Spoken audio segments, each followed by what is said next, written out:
Père et du Fils et du Saint-Esprit. Amen. Dieu notre Père, nous te bénissons. Merci pour ton amour infini qui nous fait vivre. Merci pour ton amour manifesté en Jésus pour chacun de nous et pour tous les humains. Nous te bénissons. Nous te bénissons, Père, pour ton projet d'amour et de grâce dans la vie de chaque personne humaine, dans la vie de l'Église et du monde. Nous te bénissons. Tu as voulu, par Jésus, ton Fils, nous conduire au bonheur de la vie éternelle. Par le don spirituel du Saint-Esprit, tu as voulu faire de tous et de chacun tes fils et tes filles, appelés à la gloire du ciel. Nous te bénissons. Que l'Esprit Saint nous fasse progresser sur le chemin de la vie éternelle.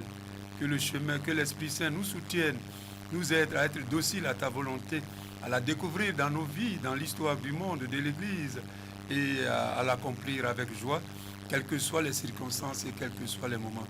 Aide-nous, Père, par la puissance du Saint-Esprit, à discerner ta volonté et à y obéir. Gloire à toi, Dieu notre Père, Père de notre Seigneur Jésus, toi qui vis et qui règnes pour les siècles des siècles. Amen. Au nom du Père et du Fils et du Saint-Esprit. Amen. Amen. Nous allons donc reprendre ce point que nous avons essayé de développer la dernière fois, donc le discernement pour distinguer le bien du mal et pour être capable aussi donc de choisir le bien selon la volonté de Dieu.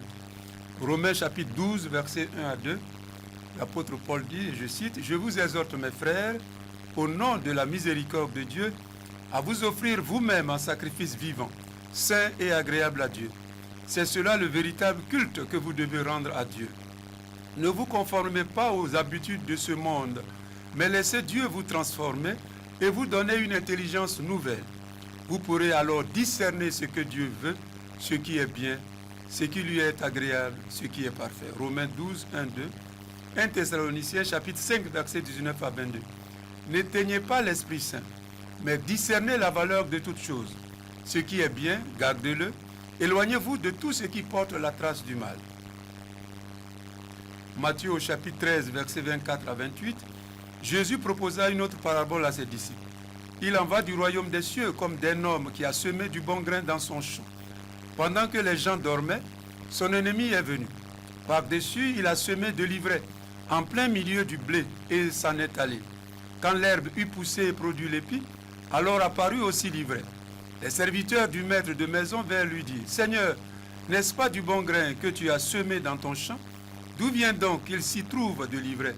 Il leur dit, « C'est l'ennemi qui a fait cela. » Hébreux chapitre 5, versets 12 à 14.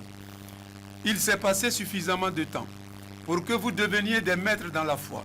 Et pourtant, vous avez encore besoin qu'on vous enseigne les premiers éléments du message de Dieu.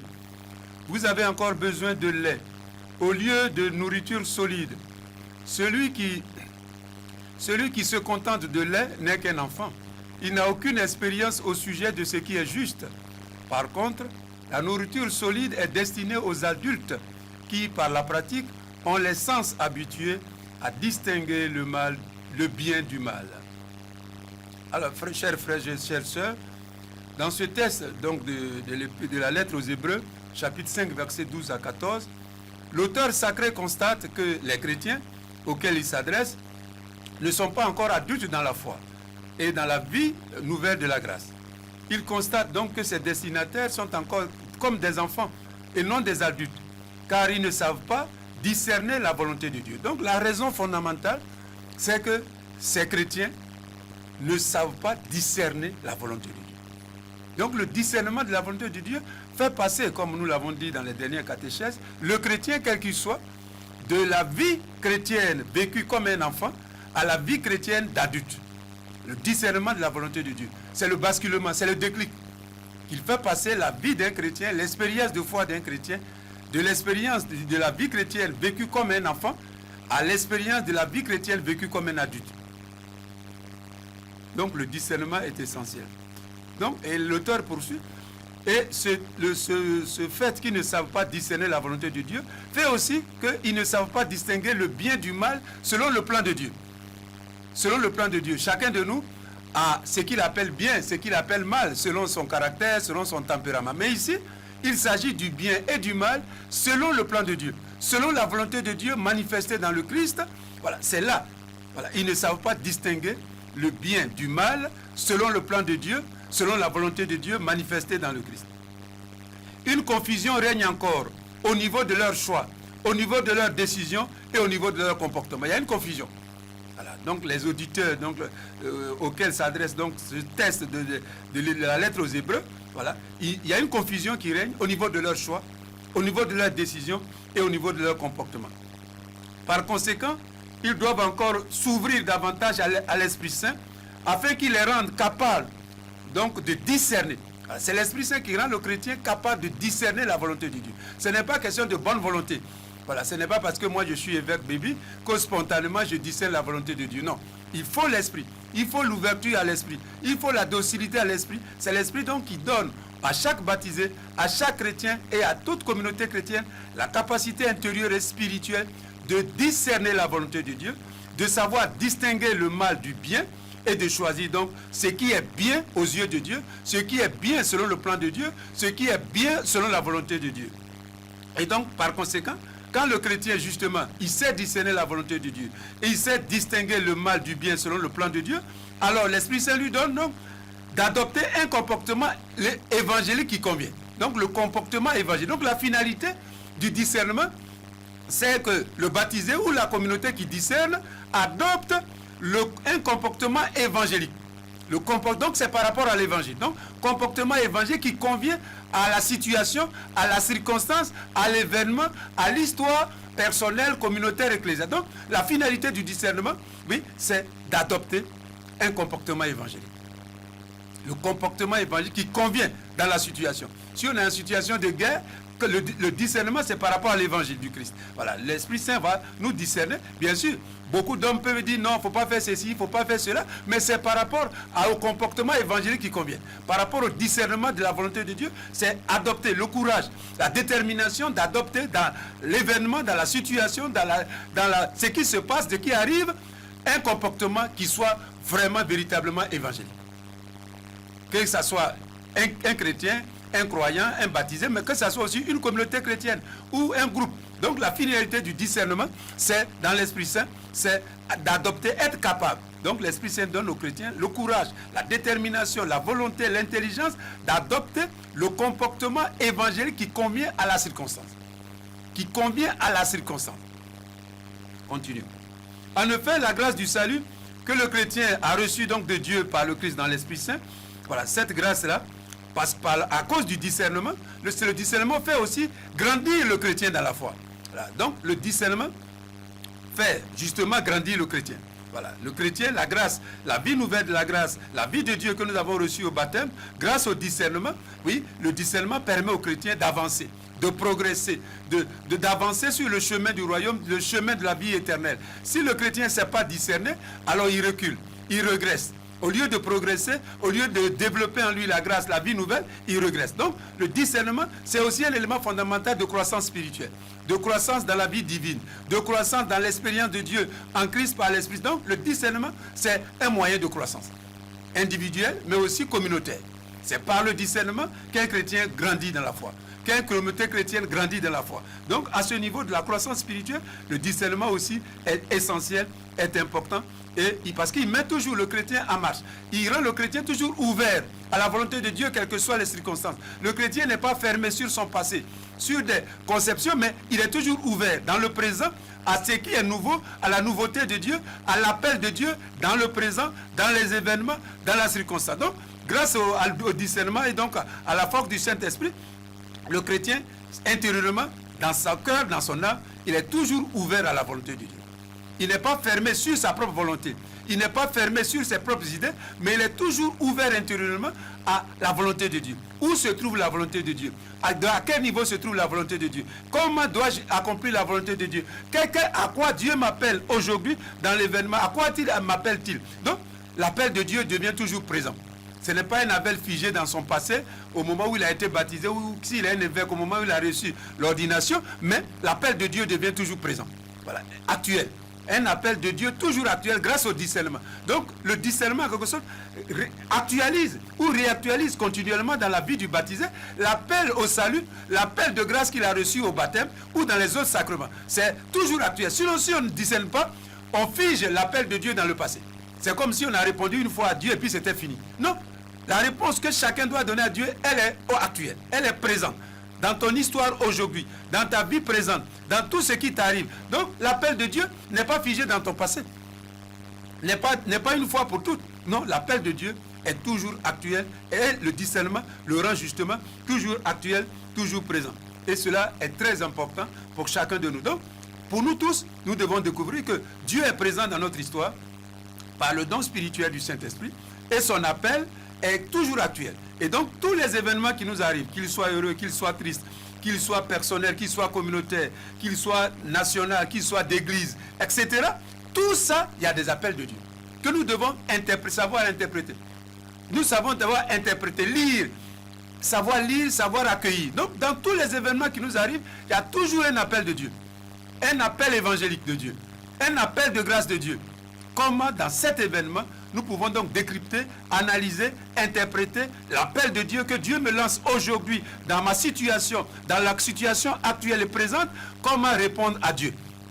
Donc le discernement, comme j'ai dit, actualise ou réactualise continuellement, en permanence, le premier appel de grâce, d'amour de Dieu dans ma vie, par le baptême, par les autres sacrements, etc. Mais grâce au discernement, là, on découvre, comme j'ai dit, continuellement dans ma vie, dans notre vie, dans le monde, dans l'église, les appels de Dieu. Voilà, l'appel de Dieu commence, mais il se réactualise, il s'actualise continuellement. Et chaque baptisé, toute communauté, et même l'église entière, doit, à chaque moment de son histoire, de sa vie, voilà, personnelle ou communautaire, savoir justement discerner, décrypter, interpréter, analyser, voilà, ces appels actuels de Dieu et pouvoir donner justement la réponse évangélique qui convient. Ce n'est pas n'importe quelle réponse, c'est une réponse évangélique. C'est comme je l'ai dit tout à l'heure, la finalité, l'un des buts du discernement, c'est ça. Le comportement évangélique qui convient à la situation. Le comportement évangélique qui convient. Donc, mais il n'est pas toujours facile justement de distinguer dans la vie des baptisés, de l'Église, l'action de l'Esprit Saint et l'action de la nature humaine marquée par le péché. Voilà, c'est pas toujours facile de distinguer. Ce n'est pas parce qu'on est chrétien, on est baptisé, on est dans la communauté que c'est facile. Par rapport à la volonté de Dieu, de distinguer le mal du bien. Non, c'est pas facile. Ce n'est pas donné. C'est pas automatique. Ce n'est pas automatique. Et pour aucun d'entre nous. Cela prouve donc que la vie, voilà, la vie chrétienne, la vie avec Dieu, dans le Christ, c'est une vie complexe. À cette difficulté, première difficulté, s'ajoute une autre. L'esprit mauvais essaie parfois d'imiter l'Esprit Saint pour tromper le chrétien ou la communauté chrétienne et le détourner de la volonté de Dieu et du plan de Dieu. Donc, il y a aussi l'esprit malin, le diable. Il utilise les événements, les situations pour embrouiller en quelque sorte les croyants et l'Église. Et ainsi, créer la confusion. On ne sait pas bien où se trouve la volonté de Dieu. Non, il peut se faire que dans la vie d'un baptisé ou d'une communauté, il y a des moments de confusion. Des moments de confusion. Et ça, c'est le diable, l'ennemi, qui plante l'ivraie qui vient le semer. Pour embrouiller le chrétien, justement, à progresser sur la voie du salut, il crée des événements, des situations pour embrouiller les gens. On ne sait plus où s'orienter. On se pose des questions. Voilà. Donc ça aussi, ça rend complexe. Mais ça rend aussi nécessaire le discernement.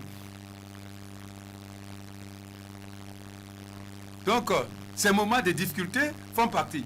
Rappelez-vous, le Christ lui-même, il fut tenté à son baptême par le démon, le diable qui lui faisait plusieurs propositions. Voilà, c'est pour ça que dans la vie du chrétien aussi, de la communauté, ce n'est pas facile. Il y a des moments où le diable, le démon, justement, vient utiliser certaines circonstances, certains événements pour embrouiller en quelque sorte les pistes, pour désorienter les chrétiens, les croyants, l'Église, pour que les chrétiens ne perçoivent pas clairement la direction qui conduit à Dieu, qui mène à Dieu, la direction, la marche qu'ils doivent prendre pour aller vers Dieu. Donc ça, c'est des expériences réelles au plan spirituel. Il ne faut pas les négliger. C'est vrai qu'il ne faut pas prendre toute la vie chrétienne comme démoniaque et satanique, mais le démon, le diable aussi est là. Et il veut nous empêcher justement de progresser sur le chemin du salut. Donc des moments de confusion de la volonté de Dieu viennent, des événements qui créent la confusion se passent dans la vie. Comme Jésus, à la tentation, le Satan l'a tenté et c'était la confusion. Mais grâce au discernement, le Seigneur a bien répondu. Il a donné au démon la réponse que Dieu attendait de lui, que le Père attendait de lui. Voilà. Il n'a pas cédé aux tentations du Satan. Il n'a pas dit oui. Voilà. Ce n'est pas parce que le Satan lui a fait des propositions qu'il a dit oui. Il a dit non. Voilà ce que Dieu me demande. Donc ces moments de confusion, c'est un moment encore d'un plus grand moment de discernement et de détermination pour dire non, ça c'est contraire à la volonté de Dieu. Voilà. C'est contraire à la volonté de Dieu. Voilà ce que Dieu nous demande ça en ce moment. Donc, cette expérience que le Seigneur a vécue, de la tentation, donc, voilà, par le diable, donc, avant, au baptême, après son baptême, cette triste expérience de la tentation au mal et au péché se répète aussi dans la vie de chaque croyant, dans la vie de la communauté chrétienne de l'Église. Voilà. Et donc, il y a des moments, justement, de confusion, comme je l'ai dit, des moments où ce qui est difficile, le discernement. Et c'est pourquoi l'apôtre Paul, justement, s'adressant aux Éphésiens, dit ceci, Éphésiens chapitre 6, verset 11, « Revêtez l'armure de Dieu pour pouvoir résister aux embûches du diable. » Voilà. Donc, revêtez l'armure de Dieu pour pouvoir résister aux embûches du diable. Il faut donc prendre au sérieux le combat spirituel. À ce sujet, encore, l'apôtre Paul écrit, dans le même texte, Éphésiens chapitre 6, verset 12, « Notre combat, en effet, n'est pas contre des créatures de sang et de chair, mais contre les principautés et les puissances, contre les dominations de ce monde de ténèbres, contre les esprits du mal qui habitent les régions célestes. » Éphésiens 6, 12.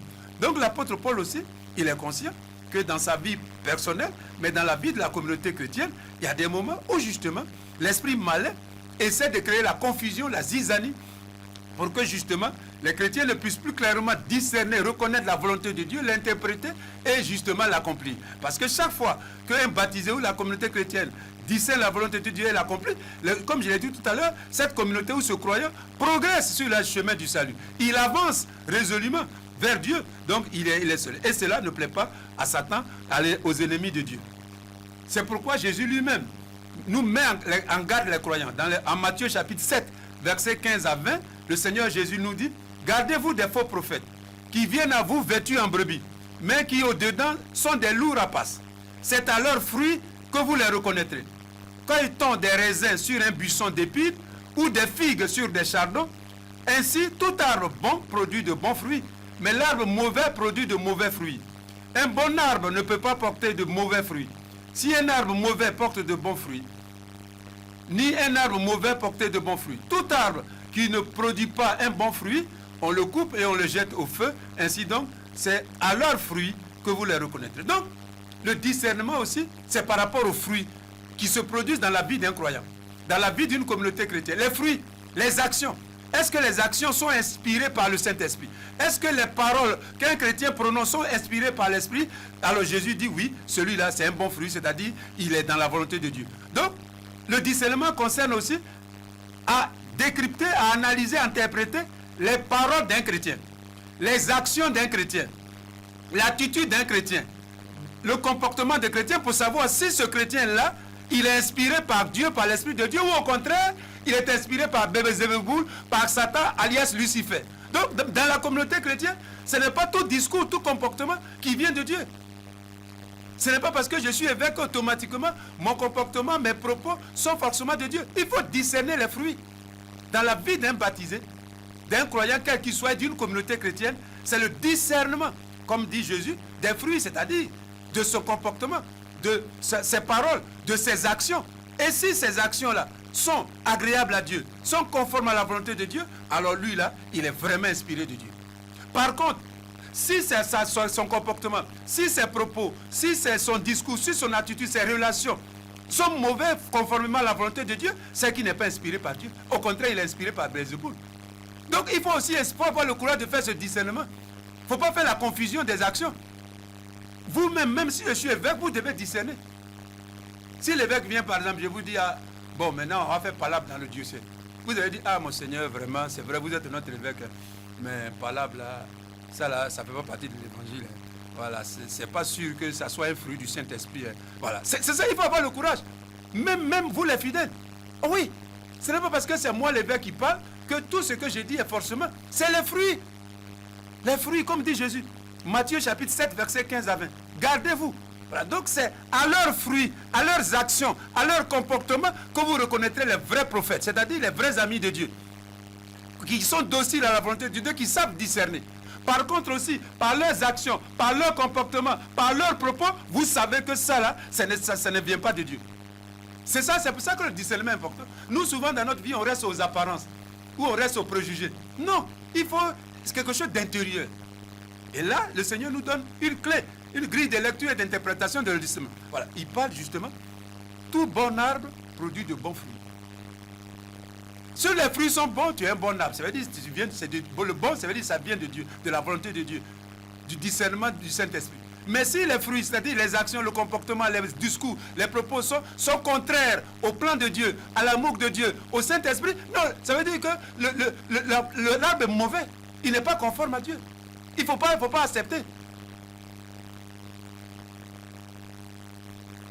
Dès lors, discerner l'esprit de Dieu et l'esprit de Satan, l'esprit de vérité et l'esprit de l'erreur, l'esprit de lumière et l'esprit de ténèbres, l'esprit du bien et l'esprit du mal, les actions du Saint-Esprit et les actions du démon ou de la nature humaine marquée par le péché, voilà, ne sont pas faciles à faire, mais il faut le faire.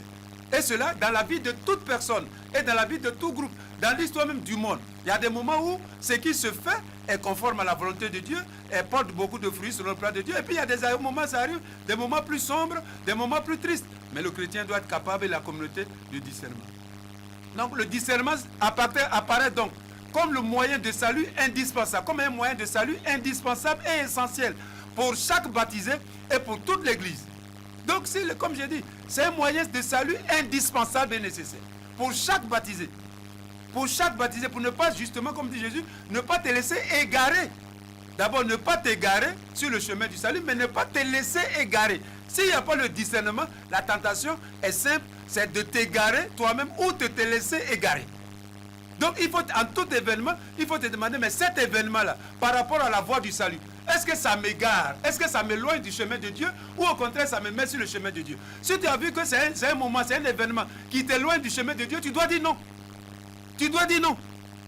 Tu dois dire non. Tu ne dois pas dire, ah, comme c'est mon ami ou comme c'est mon frère, j'accepte. Non, tu dois dire non en tant que chrétien. Tu dois refuser. Tu dois rejeter.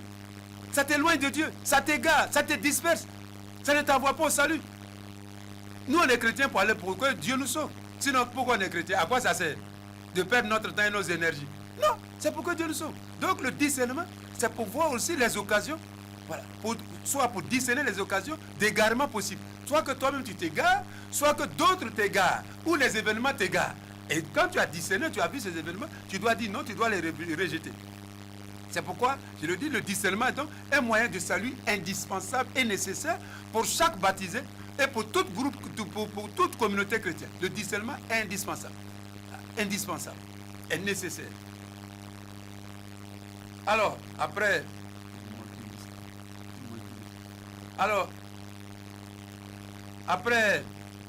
avoir achevé donc ce premier point, ce point-là, nous allons passer donc le discernement dans l'Ancien Testament, comme M. Philippe l'a annoncé tout à l'heure, le discernement le discernement dans l'Ancien Testament.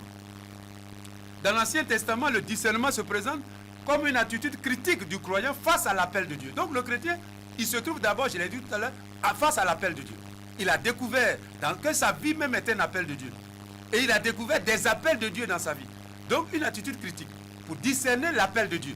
Donc le discernement dans l'Ancien Testament, c'est par rapport à l'appel de Dieu, par rapport à un appel de Dieu, pour voir si cet appel est de Dieu ou n'est pas de Dieu. Donc attitude critique face donc du croyant, face à l'appel de Dieu, mais aussi une attitude critique du croyant dans sa marche vers Dieu.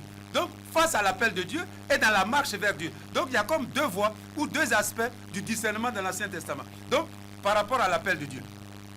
Discerner l'appel de Dieu, reconnaître l'appel de Dieu dans ma vie. Que ma vie est un appel. Et quel est l'appel particulier que Dieu m'adresse dans ma vie? Voilà, à réaliser dans le monde, dans l'Église. Mais également, dans le chrétien, il marche. Dans l'Ancien Testament, quand vous lisez beaucoup de psaumes, on parle, là, on présente la vie spirituelle, la vie avec Dieu comme une marche, comme une route. Voilà. On dit par exemple, la parole de Dieu est comme une lampe, voilà, qui sur nos pieds, qui nous, dans notre marche vers Dieu. Donc, la vie du croyant est comparée à une marche vers Dieu. Donc, l'appel de Dieu est la marche vers Dieu. Et c'est là que le discernement est important et nécessaire.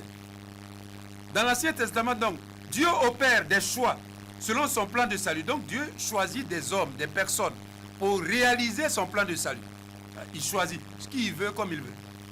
Rappelez-vous, au commencement, il a choisi d'abord, il a appelé, choisi nos ancêtres dans l'humanité, Adam et Ève, en Genèse chapitre 2, versets 5 à 24.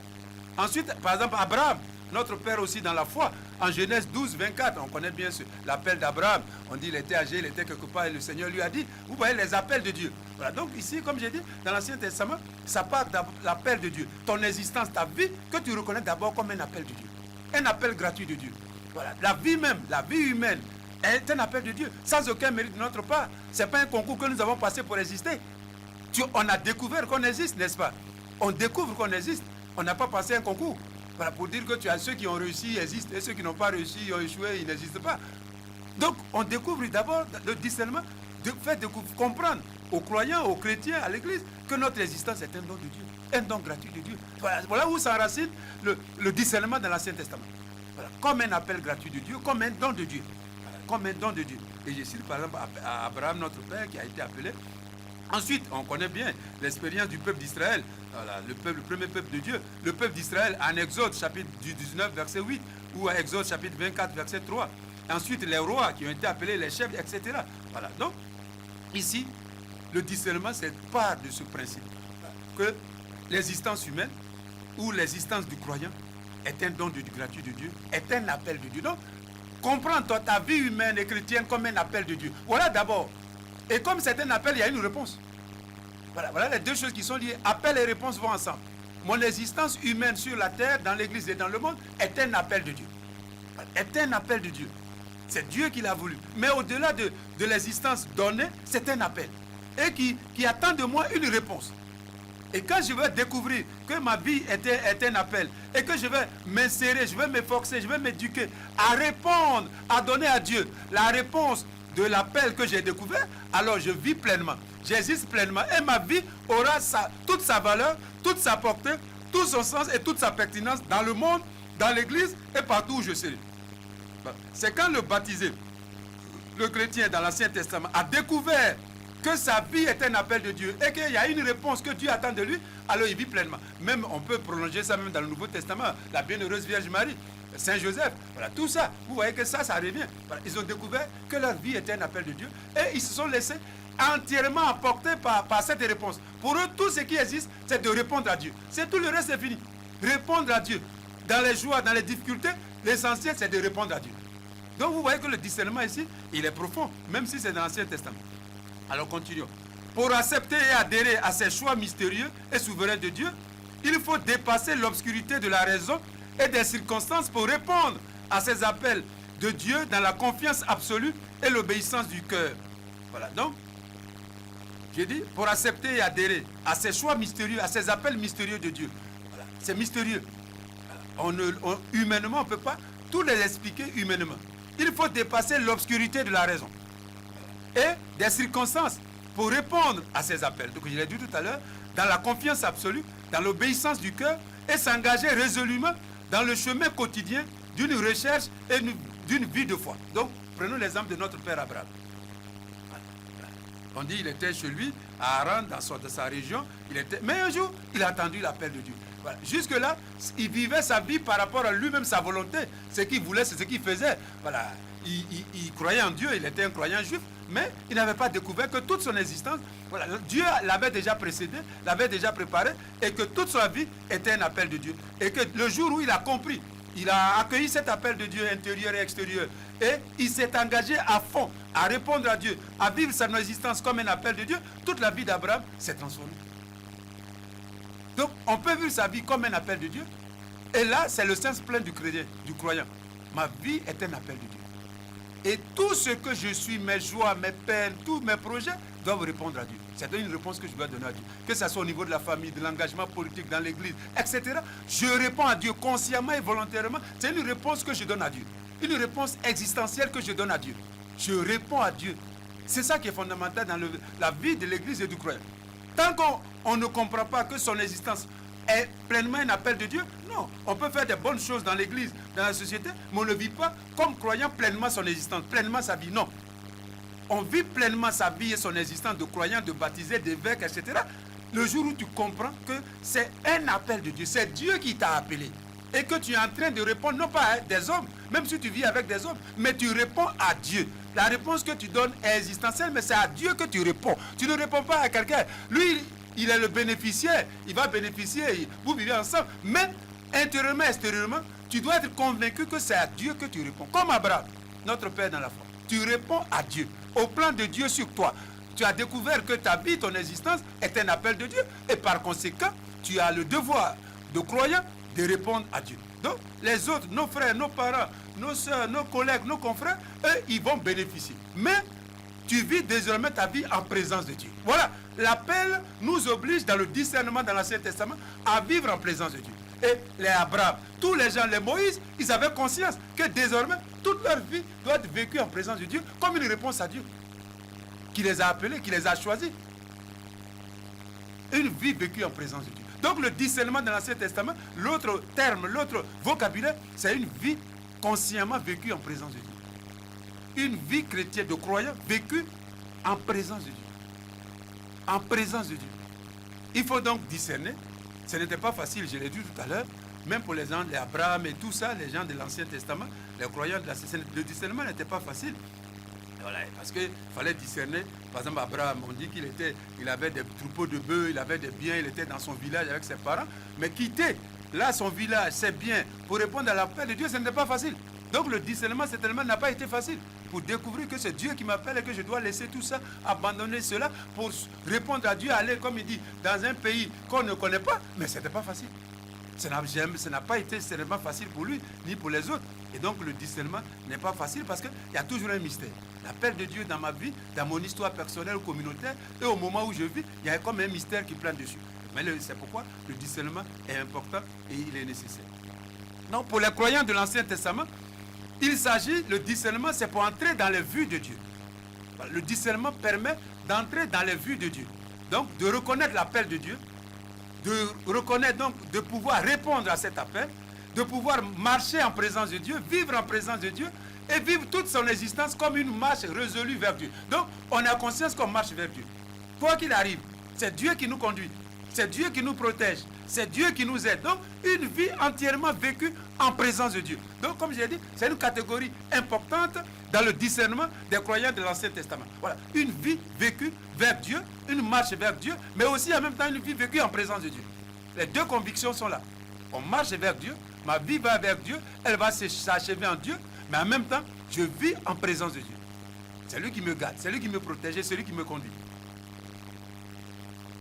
Cette démarche de foi et d'obéissance implique deux étapes. Donc, dans l'Ancien Testament, le discernement, comme je l'ai dit, c'est une démarche de foi du croyant qui a découvert que son existence est un appel de Dieu et que toute sa vie doit devenir une réponse consciente, volontaire à Dieu.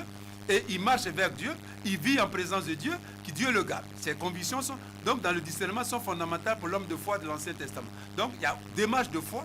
Le discernement est donc une démarche de foi, mais aussi une démarche d'obéissance à Dieu. Donc, les deux éléments sont essentiels. La foi, la confiance en Dieu, l'abandon à Dieu, mais aussi l'obéissance concrète à la volonté de Dieu. La docilité à Dieu dans sa vie concrète. Alors, cela implique donc deux attitudes spirituelles fondamentales. La première, c'est une attitude de passivité spirituelle. Et on va expliquer. Une attitude de passivité spirituelle qui consiste à se laisser guider par Dieu et par la volonté de Dieu en toute situation, en se souvenant toujours des bienfaits de Dieu, en le remerciant en tout temps pour ce qu'il est et pour ce qu'il fait, en faisant continuellement une relecture de la rencontre et de la vie avec Dieu pour mieux comprendre à nouveau son appel et mieux s'abandonner en toute confiance à sa promesse de grâce et de salut. Donc, la première attitude du croyant, comme je l'ai dit au plus haut, le discernement, comme je l'ai dit, permet de reconnaître qu'en réalité, avant de prendre conscience que ta vie est un appel, Dieu t'avait déjà dévancé. Dieu nous avait déjà dévancé. Et donc, notre existence, il nous fait découvrir à un moment déterminé que toute notre vie, notre existence est un appel de Dieu. Et que nous devons répondre à Dieu, comme je l'ai dit. Nous allons marcher avec lui en sa présence. Et donc, le premier sens du discernement, c'est se laisser conduire par Dieu.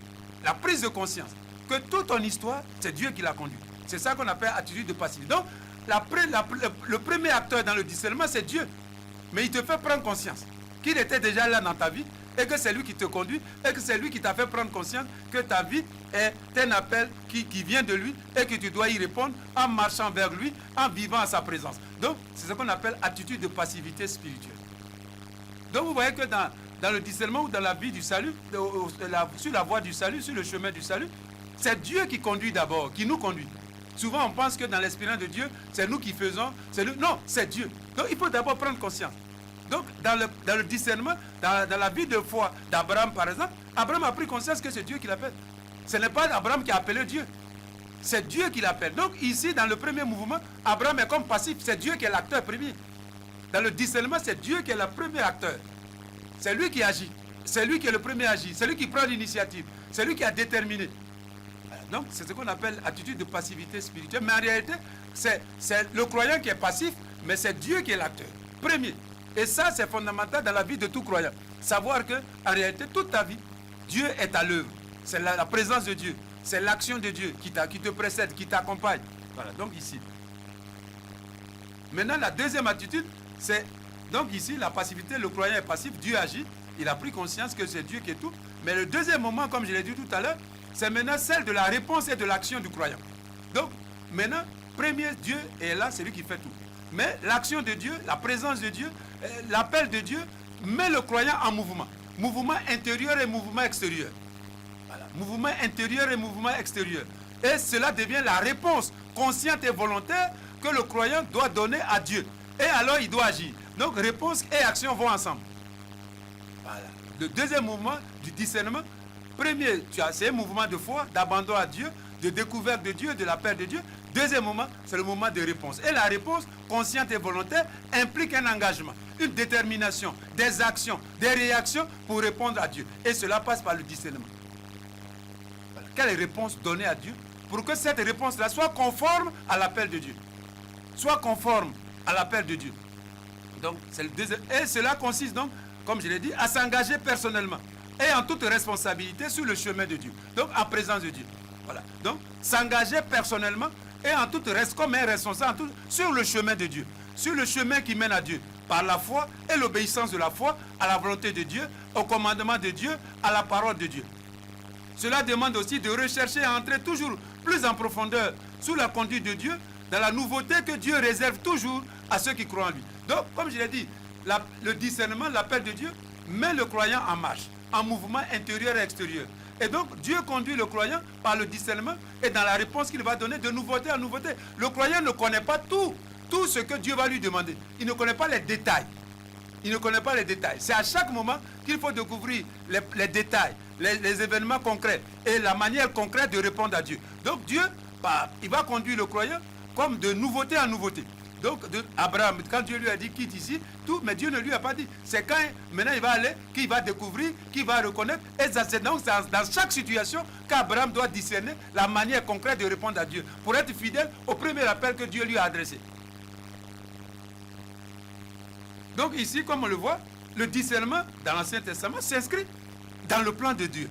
C'est un élément ou un moyen du plan de Dieu. Donc le discernement doit être mis en relation avec le plan de Dieu.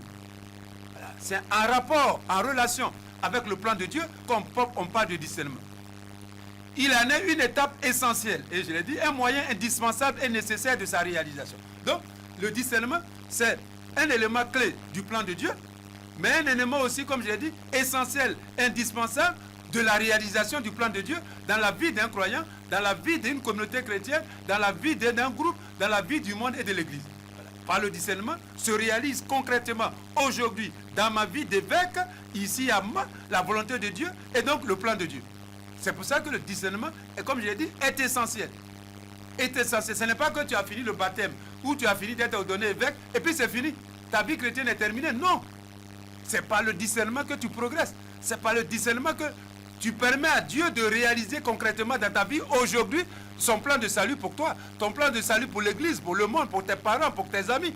Voilà, donc le discernement, comme je l'ai dit, est une étape essentielle, est un moyen clé de la réalisation du plan de salut aujourd'hui dans l'Église, dans la société, dans la vie du croyant, dans la vie d'un groupe, dans la vie des baptisés.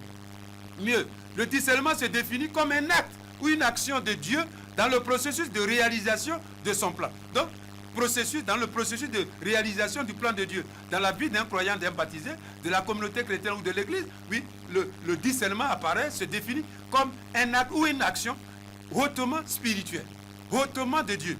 Voilà. Le discernement, c'est un acte de Dieu, du Saint-Esprit. Voilà, le discernement. En effet, c'est Dieu qui le premier discerne. C'est Dieu d'abord qui discerne. Donc le discernement, c'est une action de Dieu. C'est une initiative de Dieu. Avant qu'il ne soit une action de la communauté ou du croyant, c'est d'abord Dieu qui discerne.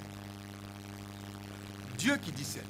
Donc le discernement est une initiative de Dieu, est une action de Dieu. C'est un acte divin, hautement divin le discernement, hautement divin. C'est Dieu qui discerne le cœur du croyant. Donc Dieu discerne, mais il discerne quoi? il discerne le cœur du croyant. Donc Dieu discerne le cœur de chaque croyant, de chaque chrétien, de chaque baptisé et de la communauté chrétienne. Et ça, c'est important de le savoir. Dieu discerne nos cœurs. Hein? Voilà. Le cœur du croyant, de chaque baptisé, est discerné par Dieu. C'est pourquoi dans l'histoire du salut et du monde, Dieu est le, et ça c'est une expression grecque, comme on dit, Dieu est le dokimazon, tas cardias hermon. Ça veut dire quoi? Il est celui qui éprouve les cœurs des croyants. Voilà. Dieu éprouve le cœur de chaque croyant, de chaque baptisé et de l'église. Donc on dit que Dieu discerne, voilà, il éprouve les cœurs des croyants. Il éprouve nos cœurs. Il éprouve nos cœurs. Il éprouve le cœur de ceux qui croient en lui. Non, dès que tu crois en Dieu, Dieu ne te laisse pas tranquille. Hein. Il va envoyer des événements malheureux. Rappelez-vous, notre frère Job, dans l'Ancien Testament, on connaît son histoire. Comme il a été éprouvé. Donc, Dieu discerne. Donc, comme j'ai dit, le discernement est un acte divin. Est une action divine dans la vie de chaque baptisé, dans la vie de l'Église et du monde. Et d'abord, le discernement de Dieu, c'est la cible, c'est le cœur de chaque croyant, de chaque baptisé. Et cela veut dire quoi? Ça veut dire que Dieu éprouve le cœur du croyant, de ceux qui croient en lui. 1 Thessaloniciens chapitre 2, verset 4. Et l'apôtre Paul dit, pour nous confier l'évangile, Dieu nous a mis à l'épreuve. C'est l'apôtre Paul qui dit ça. Pour nous confier l'évangile, Dieu nous a mis à l'épreuve. De même aujourd'hui, il continue de mettre notre cœur à l'épreuve. Si bien que nous parlons non pour plaire aux hommes, mais pour plaire à Dieu. Donc 1 Thessaloniciens chapitre 2, verset 4, cela rejoint l'expérience de l'apôtre Paul. Claire. L'apôtre Paul a conscience que non.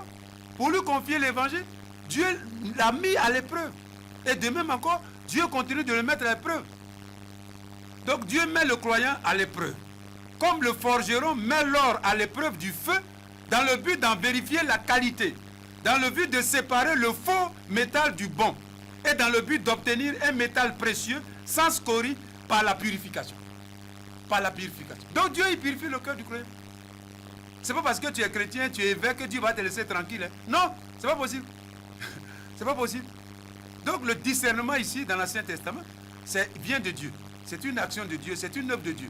Et ce discernement consiste, ça veut dire quoi? Ça veut dire que Dieu, il met le cœur du croyant à l'épreuve. Il éprouve le croyant. Dans sa marche vers lui, dans sa marche sur le chemin du salut, Dieu t'éprouve. Souvent en Afrique ou en Côte d'Ivoire, on pense que c'est les sorciers seulement qui éprouvent. Voilà, quand il y a une difficulté, on dit non, ça vient des sorciers, ça vient du démon, ça vient, oui, non. Tous les croyants, même évêques, doivent savoir, Dieu même éprouve le croyant. Que tu sois évêque, que tu sois pape, que tu sois femme, Dieu va t'éprouver. Si tu es croyant, Dieu va t'éprouver. Ça fait partie du plan de Dieu. Sur toi, sur nous tous. C'est incontournable. Mais Jésus, le Fils de Dieu, il a été éprouvé aussi. N'est-ce pas? Le Fils de Dieu lui-même a été éprouvé. Alors, qui sommes-nous? Donc, c'est une constance sur le chemin de la vie parfaite, sur le chemin. C'est une constante. Dans la vie de tout croyant, de tout baptisé, de tout ami de Dieu, il doit avoir à un moment déterminé une épreuve, une difficulté. Oui, il ne faut pas attribuer ça à démon, au Satan, non. Dieu met le croyant à l'épreuve. Comme le forgeron met l'or à l'épreuve du feu, dans le but d'en vérifier la qualité. Donc, le Dieu, il nous met à l'épreuve pour vérifier la qualité de ta foi. Si tu ne vas pas abandonner, j'ai dit encore, rappelez-vous notre frère Job dans l'Ancien Testament. Son épouse est venue dire, ah, mais si tous ses amis disent, ah, mais toi, Job, là, mais tu n'as pas dit tu crois en Dieu, tu es ami de Dieu. Mais pourquoi ça t'arrive? Ah non, c'est pas possible. Il faut le maudire. Job a dit non, nuit. Je n'ai rien à voir ici. Sur la terre, je suis prêt à laisser tout ça pour Dieu. Oui. Donc, l'épreuve est une constante du plan de Dieu dans la vie d'un croyant et dans la vie de l'Église. L'épreuve. Il y a des temps d'épreuve que Dieu nous envoie. Que Dieu nous envoie. Des moments d'épreuve. Ça fait partie. Pour comme j'ai dit là, Dieu met le croyant à l'épreuve comme le forgeron. Ici, nous on connaît bien les forgerons. On a beaucoup les forgerons dans nos coins là. Les forgerons mettent l'or à l'épreuve du feu. On met l'or dans le feu. On voit, soit ça chauffe. Dans le but d'en vérifier la qualité. Dans le but de séparer le faux métal du bon métal. Le feu, on met dedans. Le faux là, peut-être il sera noirci. Et le bon là, il va peut-être prendre une autre couleur. C'est le feu. Et c'est ça l'épreuve de Dieu. Et dans le but d'obtenir, comme je l'ai dit, un métal précieux, sans scorie par la purification. Le peuple d'Israël ressemble à un métal impossible à purifier. En Jérémie chapitre 6, verset 27 à verset 30, on lit ceci. Le Seigneur dit au prophète Jérémie, Jérémie, je fais de toi un essayeur de métaux pour éprouver mon peuple. Voilà ce que Dieu dit à Jérémie. Pour éprouver mon peuple, c'est-à-dire Israël. Tu auras à reconnaître et à apprécier sa conduite. Ce sont tous des rebelles endurcis, des calomniateurs, durs comme du bronze ou le fer. Ce sont tous des malfaiteurs. Le souffle de forge s'essouffle. Sous l'effet du feu, le plomb devrait disparaître. Mais c'est pour rien qu'on s'acharne à purifier l'argent. Les impuretés ne se détachent pas. Un argent sans valeur, c'est ce qu'on dit de ces gens. Le Seigneur n'en veut pas. Jérémie chapitre 6, versets 27 à 30. Donc, vous voyez que, mes frères et mes soeurs, quand vous voyez là, voilà, Dieu, il dit à Jérémie, je fais de toi, je t'envoie comme prophète pour éprouver le peuple. Voilà la mission que Dieu confie au peuple. Ça fait partie, l'épreuve fait partie donc de la marche du croyant vers Dieu. Dieu discerne. Donc le discernement de Dieu, je dis c'est Dieu qui discerne donc le cœur du croyant et du peuple de Dieu, du peuple d'Israël. Donc ce discernement de Dieu se présente aussi comme un jugement du cœur humain. Donc le discernement de Dieu, pour purifier, pour connaître la qualité du cœur, voilà, mais aussi se présente comme le jugement du cœur du croyant. Donc le jugement, ce n'est pas seulement à la fin des temps, ce n'est pas seulement à la fin du monde. Hein. Le jugement de Dieu a déjà commencé. Le discernement de Dieu prend l'aspect, la tournure du jugement du cœur du croyant. Connaître la qualité de foi, la foi solide. Est-ce que ce chrétien-là, il a confiance en moi? Est-ce qu'il obéit vraiment à ma parole? Dieu t'éprouve. Et en même temps aussi, ce discernement de Dieu se présente comme un jugement du chaque croyant. Donc le jugement de Dieu a déjà commencé ici-bas pour chacun de nous. C'est pour chacun de nous. En Jérémie, toujours chapitre 17, versets 9 à 10, Dieu déclare, rien n'est plus trompeur que le cœur humain. Alors, rien n'est plus trompeur que le cœur humain. On ne peut pas le guérir. On ne peut rien y comprendre. Moi, dit le Seigneur, je vois jusqu'au fond du cœur. Je perce le secret des consciences. Ainsi, je peux traiter chacun selon sa conduite et le résultat de ses actes. Je peux traiter chacun selon sa conduite et le résultat de ses actes. Donc, le discernement de Dieu, c'est déjà un jugement. Donc, le jugement de Dieu a commencé pour chacun de nous, ici-bas. Et c'est là, ça passe par le discernement de Dieu. Quand il t'éprouve, c'est pour connaître la qualité de ta foi, de ton amour pour lui, de la qualité de l'obéissance à sa volonté. Mais c'est aussi déjà te juger. Et c'est ça qu'il dit à Jérémie. Voilà. Parce que le cœur humain, il dit qu'il est trompeur. Il est instable. On ne sait pas ce qui est dedans. Il est complexe. Voilà. Donc, lui, Dieu, il voit le fond du cœur. Il perce le secret des consciences. Et donc, par le jugement, par le discernement, il dit, je peux traiter chacun selon sa conduite, chacun selon le résultat de ses actes. Donc ce jugement de Dieu comporte deux aspects. Donc par le discernement, le jugement que Dieu fait de la vie de chaque croyant, de la vie de chaque communauté, comporte deux aspects. Le premier temps donc de ce discernement, Dieu juge le cœur de chaque personne, de chaque croyant, durant sa vie sur la terre. C'est ce que je disais tout à l'heure. Donc par le discernement que Dieu fait, c'est déjà un jugement sur la terre de chaque croyant. De chaque croyant. Voilà. Donc Dieu, le premier moment de son discernement, donc de son jugement, c'est déjà dans notre vie ici-bas. Donc dès que tu es devenu croyant, tu es devenu baptisé, Dieu commence à discerner ton cœur. La qualité de ta foi, de ton amour pour lui, la qualité de ton obéissance. Ton jugement a déjà commencé. Donc c'est le premier moment du discernement, donc du jugement de Dieu, déjà ici-bas. Dans ta vie, dans la communauté, dans la société, dans la famille humaine, dans l'église, par la foi, par l'engagement sur le chemin de la vie du salut, le Dieu discerne ton cœur et Dieu déjà te juge, nous juge à chacun d'eux. Deuxième temps, c'est ce que nous connaissons, c'est à la fin du monde. Ça, c'est, rappelez-vous, par exemple, le jugement général en Matthieu, chapitre 25, c'est ce que nous connaissons. Mais j'ai dit non, dans le discernement, le jugement a déjà commencé. Ça, ce n'est qu'un couronnement, c'est un achèvement. Mais ce n'est pas là-bas que ça commence, le jugement de Dieu. Ce n'est pas là-bas que ça commence. C'est qu'un couronnement, c'est un achèvement. Mais le discernement de Dieu, le jugement du cœur humain, du croyant, par Dieu a déjà commencé. Ici-bas. Dès que tu es devenu croyant, dès que tu t'es engagé, ça a commencé. Donc, et deuxièmement, c'est à la fin des temps, à la fin du monde. Dieu jugera donc chaque croyant, chaque être humain, lorsque son jour arrivera. C'est ça, la fin du monde. Le jour de Dieu. Le jour de Dieu. La manifestation pleine, accomplie de Dieu, à la fin des temps, le jour où il aura fixé. Le jour, le moment de Dieu. Ce sera le discernement décisif, ultime et final. Le jugement dernier, comme on l'appelle dans l'ancien catéchisme, on l'appelle le jugement général ou le jugement... Voilà. Ici, c'est ça. C'est ça le discernement. Le jugement, en fait, c'est un discernement. Ce qu'on appelle jugement, c'est un discernement. Dieu va discerner définitivement, totalement, et comme de façon ultime, le cœur de chaque croyant. Ton cœur apporte quoi? Qu'est-ce que ton cœur a apporté au niveau de la qualité de ta foi, au niveau de la qualité de l'obéissance à ma volonté, au niveau de l'amour de Dieu, du service de Dieu? Qu'est-ce que ça a apporté? Donc, ce qu'on appelle le jugement dernier ou le jugement général, ce n'est qu'un discernement. Le discernement. Dieu va faire le discernement, en quelque sorte dernier, décisif, final, ultime. En ce jour-là, Dieu séparera les impies des justes. Ça, c'est dans l'Ancien Testament, on attend ces expressions. Dieu séparera les impies des justes, comme on sépare les scories sans valeur du métal précieux purifié par le feu. Voilà. Donc, ce discernement, dans l'Ancien Testament, c'est les expressions qui viennent. Voilà. Les impies et les justes. Dieu va les séparer définitivement, totalement. Les impies, les mauvais seront réprouvés et rejetés. En Jérémie chapitre 6, versets 27 à 30, nous lisons encore, le Seigneur dit au prophète Jérémie, Jérémie, je fais de toi un essayeur de métaux pour éprouver mon peuple. Tu auras à reconnaître et à apprécier sa conduite. Ce sont tous des rebelles endurcis, des calomniateurs, des durs comme du bronze ou du fer. Ce sont tous des malfaiteurs.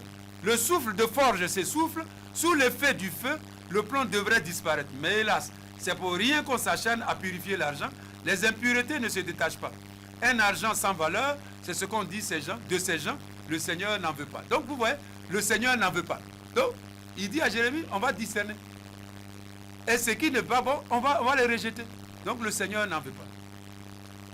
Tandis donc, on parle ici des impies, des mauvais, ceux qui n'ont pas été amis de Dieu, qui n'ont pas accueilli la volonté de Dieu, le plan de Dieu dans leur vie, qui n'ont pas compris que toute leur existence était un appel de Dieu. Voilà. Ensuite, tandis que les justes, les bons, seront purifiés et accueillis par Dieu. Donc, le jugement, ce qu'on appelle le jugement général, donc le discernement ultime de Dieu, ce sera aussi un moment de purification totale et d'accueil des croyants par Dieu. Et c'est pourquoi dans le livre de la sagesse, chapitre 3, verset 1 à 10, on dit ceci, les âmes des justes sont entre les mains de Dieu. Aucun tourment ne les entraînera plus. Aux yeux des insensés, ils passent pour bien morts. Leur départ de ce monde a été tenu pour un désastre et leur éloignement de nous pour une disparition totale. Pourtant, ils sont dans la paix de Dieu.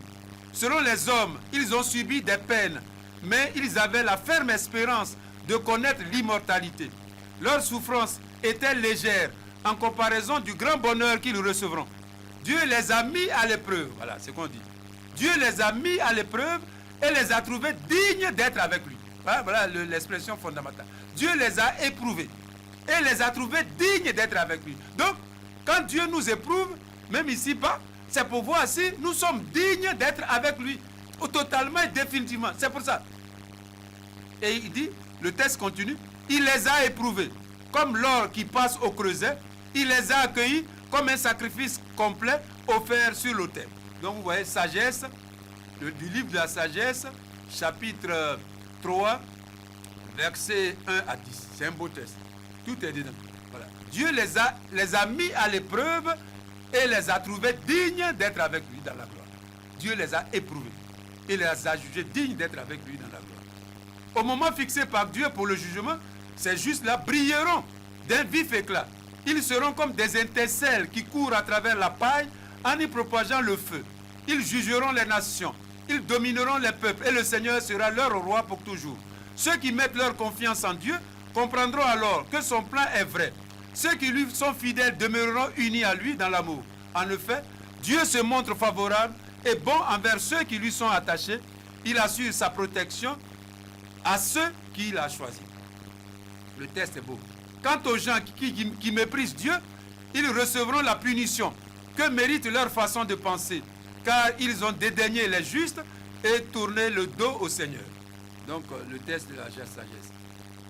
Il est beau, ce texte. Donc, nous voyons bien que, ici, dans l'Ancien Testament, le discernement fait partie, d'abord, comme je l'ai dit, vous vous rappelez, est un acte de Dieu. C'est Dieu qui discerne. C'est le discernement, c'est Dieu. Il discerne. Il discerne le cœur du croyant, de chaque croyant, de tous ses amis, pour voir ton cœur, pour en quelque sorte peser ton cœur. Qu'est-ce que ça vaut au niveau spirituel? Quelle est ta qualité de ta foi, de ton amour de Dieu, de l'obéissance à Dieu, de la fidélité à Dieu, de ton attachement à Dieu. C'est ce que Dieu veut vérifier à travers le discernement qu'il fait. Il éprouve donc, il t'envoie des épreuves pour purifier. Et ce discernement de Dieu devient donc aussi, apparaît comme un jugement. Déjà, le jugement de Dieu a commencé, comme je l'ai rappelé. A commencé. Ce n'est pas seulement à la fin des temps ou après notre mort. Non, le discernement de Dieu se présente déjà dans la vie de chaque croyant comme le jugement de Dieu qui a commencé et qui va donc s'achever ou qui va se parfaire à la fin des temps ou après notre mort ou quand Jésus reviendra. Voilà, donc c'est un processus. Le jugement ou le discernement de Dieu, c'est un processus dans la vie de chaque croyant.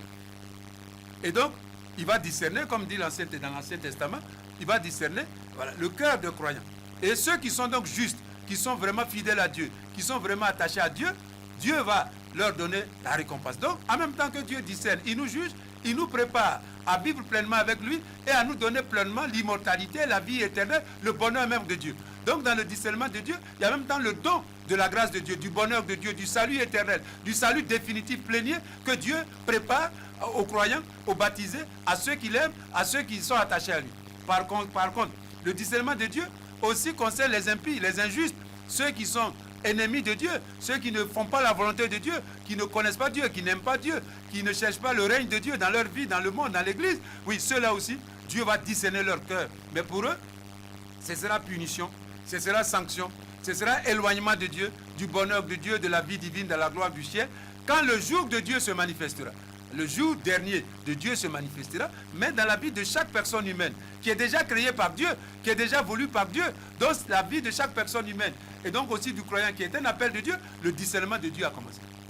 Par nos actions, par nos réactions, par nos paroles, Dieu voit dans la vie de chacun, de chaque personne humaine, si ses actions, son engagement humain, social, ecclésial est conforme à son plan, participe à la réalisation de son plan dans le monde. C'est ça que Dieu cherche dans la vie de chaque personne humaine. Qu'on le soit croyant ou non, c'est ce que Dieu cherche. Est-ce que ta vie, ton existence, tes choix, tes décisions, tes ambitions, tes réactions participent de la réalisation du plan d'amour de Dieu dans le monde et dans l'église?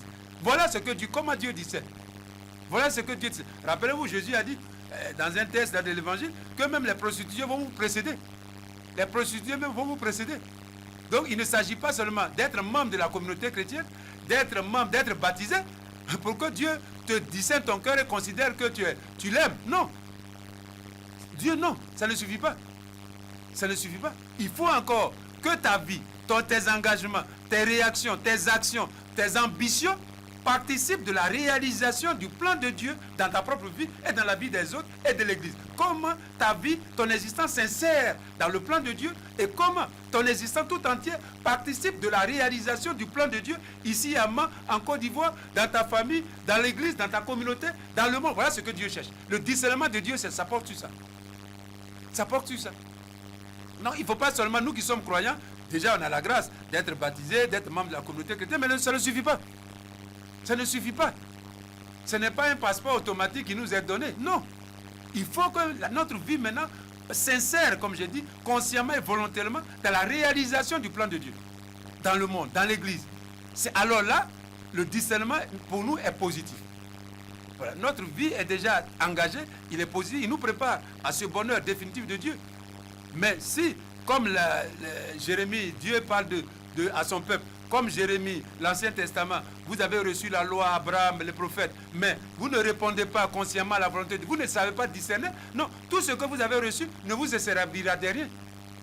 Vous avez tous reçu ces moyens du salut, les grâces et les bénédictions, mais comme vous ne savez pas discerner la volonté de Dieu, participer à la réalisation du plan de Dieu sur vous-même, dans l'église et dans le monde, finalement, toutes les grâces que vous avez reçues de Dieu, toutes les bénédictions de Dieu que vous avez reçues de Dieu, non, ne vous serviront pas à grand-chose parce que le discernement de Dieu a commencé déjà dans votre vie, dans votre cœur, et Dieu va vous considérer non pas comme des justes, non pas comme ses vrais amis. Donc vous voyez que le discernement de Dieu touche l'intériorité, la vie intérieure. Ce n'est pas les actions extérieures que Dieu, c'est vrai, il prend ça en compte, mais ce n'est pas là-bas que ça commence le discernement de Dieu. C'est dans ton cœur, c'est dans ton âme, au plus profond, au plus intime de toi-même. C'est là-bas que commence le discernement de Dieu. Et c'est là-bas que s'insère aussi le jugement de Dieu. On va s'arrêter là aujourd'hui. Au nom du Père et du Fils et du Saint-Esprit. Amen. Dieu notre Père, nous te bénissons, nous te rendons grâce pour ton appel au salut. Merci dans l'Esprit Saint de nous faire comprendre que la vie de chaque personne humaine est un don de Dieu, est un appel de Dieu. Et que toute notre existence dans l'Église et dans le monde doit être une réponse de foi, d'amour et d'obéissance de la foi à l'Esprit Saint, à l'appel que tu nous adresses. Nous te bénissons. Père, fais que chaque personne humaine sur la terre découvre et reconnaisse que sa vie est un appel de Dieu. Et donne-nous de vivre notre vie comme cet appel d'amour, de joie, de bonheur pour chacun, pour nous tous dans l'Église et dans le monde. Et qu'ainsi, étant docile au Saint-Esprit, et en discernant ta volonté et en l'accomplissant, nous parvenions au bonheur de la vie éternelle. Au nom du Père et du Fils et du Saint-Esprit. Amen. Viens, Esprit Saint, et descends.